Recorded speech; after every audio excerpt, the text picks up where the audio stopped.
사도행전 18장 24절부터 19장 7절까지 한 목소리로 읽겠습니다.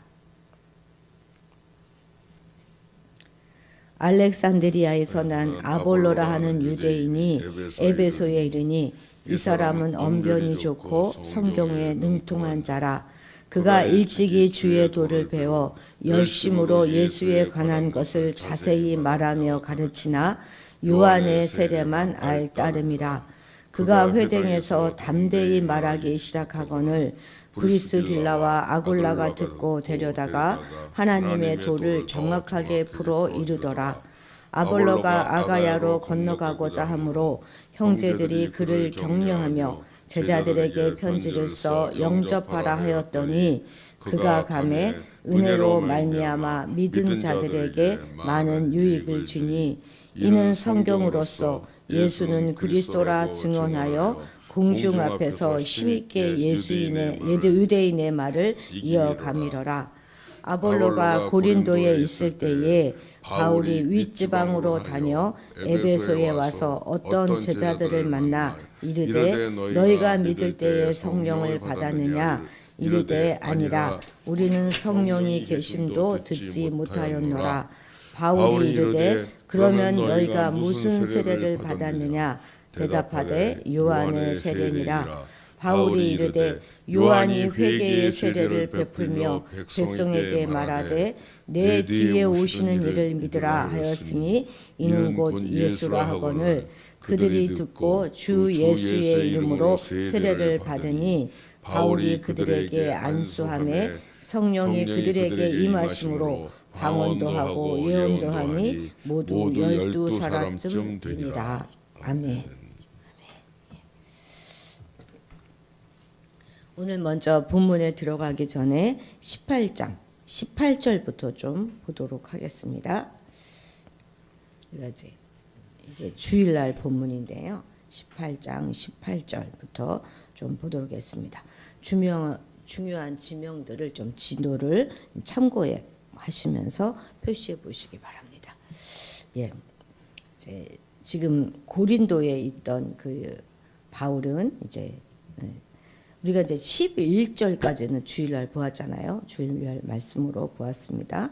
그리고 여기 18절에서는 바울이 형제들과 작별하고 고린도에서 작별하는 것이겠죠. 배 타고 수리아가 어디입니까? 안디옥 교회가 있는 곳이 여기 봅니다. 여기 안디옥 교회가 있는 여기 고린도에 있다가 오른쪽 끝에 있는 안디옥 교회로 가려고 배를 타고 수리아로 떠나가려고 합니다. 그래서 여기 바로 밑에 있죠. 겐그리아에서 서원한 것이 있어서 머리를 깎습니다. 바울이 무엇을 서원했는지는 우리가 알 수 없죠. 성경이 이야기해 주지는 않으니까. 겐그리아에서 머리를 깎고 그리고 배를 타고 여기 에베소에 도착합니다.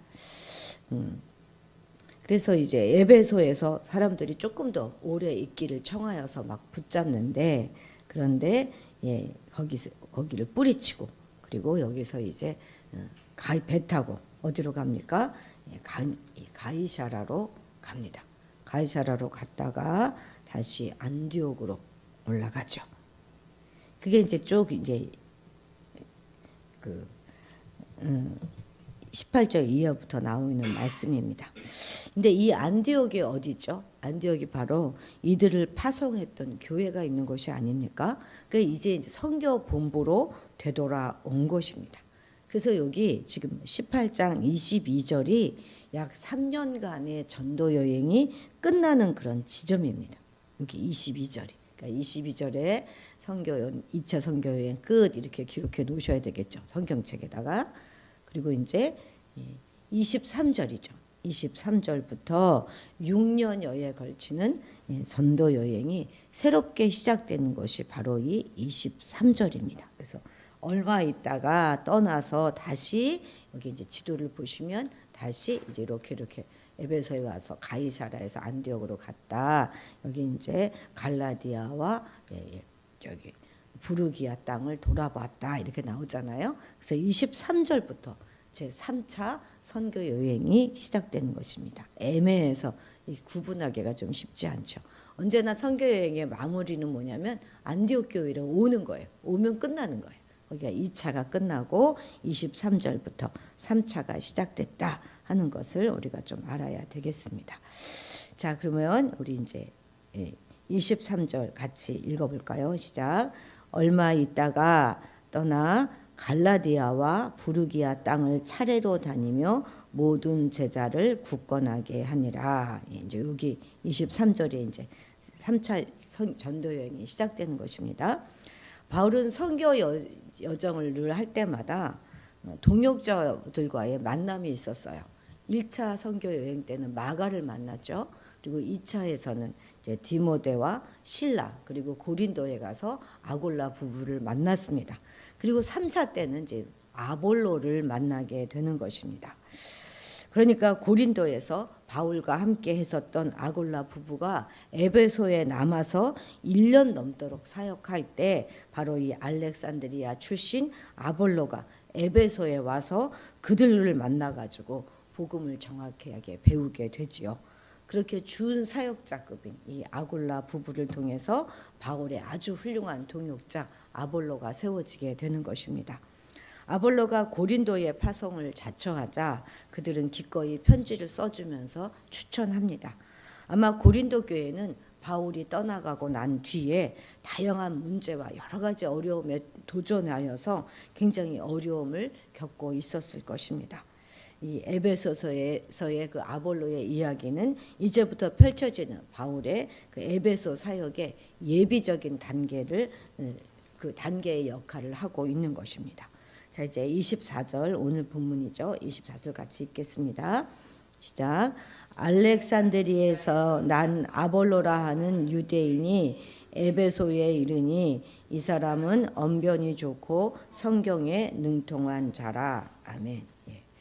바울의 그 3차 선교 여행은요, 이 에베소를 중심으로 한 선교였거든요. 그런데 먼저 여기에서 24절에서 아볼로라 하는 사람에 대한 소개가 이제 되어 있습니다.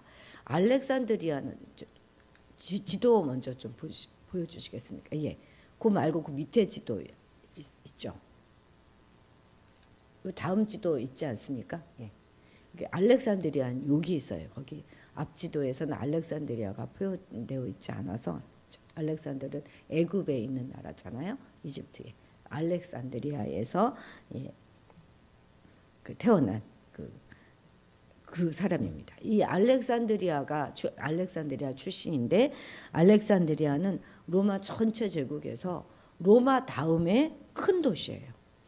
특히 이곳은 알렉산더 대왕이 자신을 기념하여서 자기 이름을 따가지고 만든 이 도시로 당시에는 이곳이 완전히 학문의 중심지였습니다. 구약 성경을 헬라어로 번역한 그 번역본을 우리가 70인 역번이 하잖아요. 70인의 그 히브리인들이 모여서 번역한 거. 그것도 바로 이 알렉산드리아에서 기원전 3세기경에 번역된 것이었습니다. 그래서 그만큼 이 알렉산드리아가 학문이 번영했던 그런 곳이죠. 그래서 초대교회 시절 세계적인 학자는 대부분 다 이곳 알렉산드리아 출신이었습니다. 그런데 아볼로 역시 이곳 출신으로 높은 학문을 소유하고 있었던 것이죠.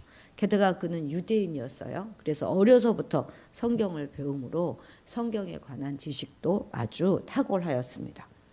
최고의 도시에서 태어나서 그곳에서 교육을 받아가지고 종교, 철학, 수학, 첨단의 지식을 쌓고 있었고 게다가 성경에도 능통하였지만 그의 한계는 무엇이었다는 것입니까? 25절에 기록된 대로 그는 오직 요한의 세례만 알고 있었을 뿐이었다는 것입니다.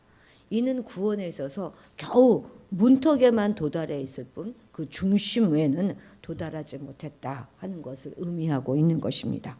왜냐하면 세례 요한은 누구죠? 단지 뒤에 오실 메시아의 길을 예비하는 그런 자였기 때문입니다. 따라서 아볼로는 진정 구원을 위해서 알아야 할 그리스도의 죽음과 부활 그리고 승천 이후에 임하신 성령의 진리에 대해서는 브리스길라 부부를 통해서 들어야만 했던 것이죠. 이제 복음을 바르게 알고 성도의 가르침을 받은 후에 비로소 그는 온전한 그리스도인으로 그리스도교 그 교회를 도와서 유익한 은혜를 끼칠 수 있을 만큼 그런 인물로 다시 태어나게 된 것이죠. 오늘날도 이런 경우는 많지 않습니까? 오로지 열심히 성경 공부하고 말씀을 많이 듣지만 성령의 역사를 인정하지 않는 그런 사람들도 많고 그런 교회도 많지요. 그래서 평생 열심히 신앙생활하고 또 성경 공부도 하지만 성령님을 알거나 배우지 못해서 반쪽짜리 신앙생활하고 있는 사람들이 많습니다.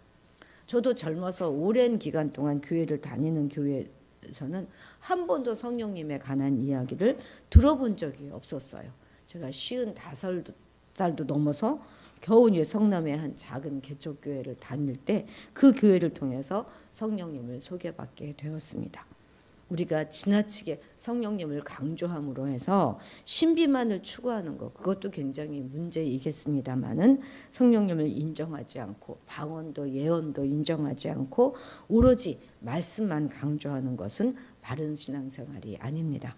그래서 이러한 아볼로를 가르쳤던 아골라와 브리스길라 부부처럼 오늘도 우리에게 사람들에게 바르고 균형감 있는 그런 구원의 복음을 전함으로써 진정한 생명과 영생의 길이 무엇인가 하는 것을 제대로 잘 가르칠 수 있어야 하겠습니다. 삼위일체 하나님에 관한 바른 진리만이 우리를 진정한 구원과 영생을 얻게 한다는 사실을 잊지 말아야 하겠습니다. 26절 같이 읽겠습니다.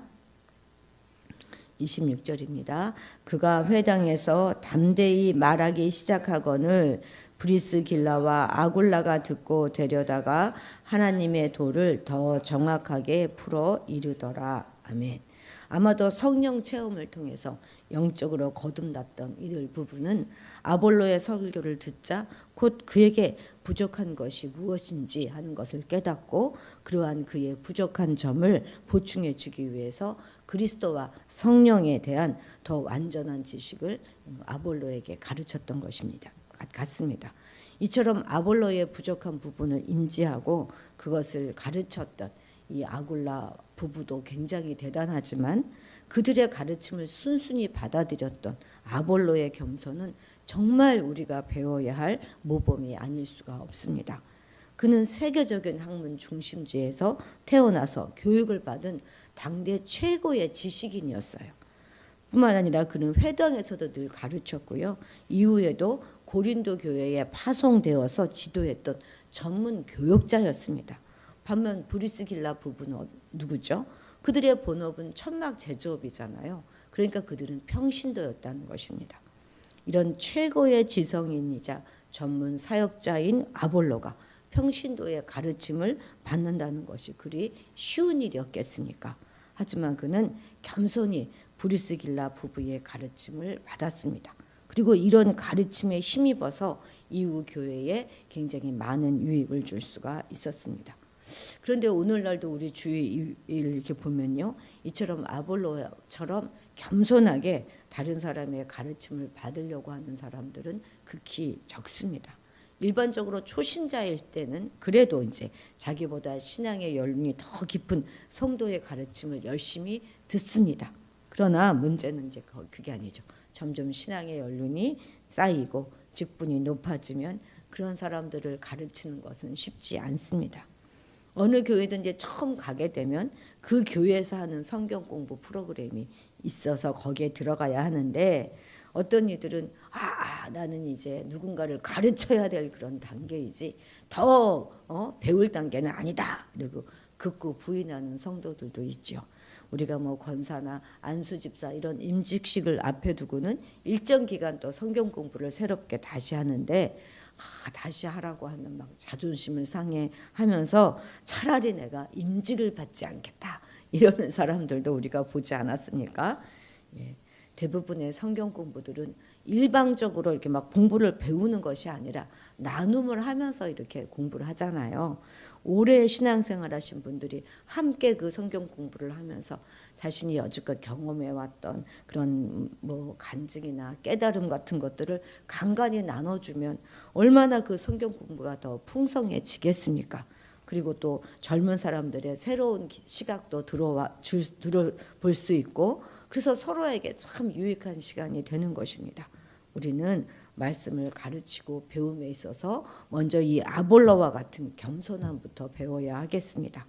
우리 하나님께서는 우리보다 젊고 신앙 연륜이 짧은 사람들의 입을 통해서도 우리에게 참으로 필요한 진리의 말씀들을 전해줄 수 있는 분이라는 사실을 우리가 잊지 말아야 하겠습니다. 자, 2절 같이 읽겠습니다. 이르되 너희가 믿을 때에 성령을 받았느냐? 이르되 아니라 우리는 성령의 계심도 듣지 못하였노라. 아멘.